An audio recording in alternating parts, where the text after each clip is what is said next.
Walione vitu tumpare aiko kibwa atuchomwa dhambi zangu zote azibeba. Mimi hapa sifanya kosa lolote. Katika dhambi hapa sina hata moja, ameshachukua zote. Imeandikwa kwenye maandiko, imeandikwa mpe kilevi aliye na uchungu nafsini anywe asahau tabu yake. Tayari shasahau tabu yangu mama. Shasahau tumpare unachomwa tumpare. Kwani usiniache niwe huru? Mimi kwa ulevi nasebeni. My baby. Kani una huruma?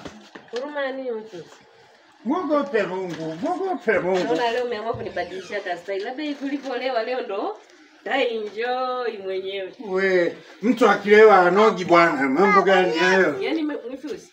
Yaani leo. Kwanza ingia ndani. Mwogope kuhukumiwa we mama. Kwani usiniache nirudi nyumbani nikatulie jamani?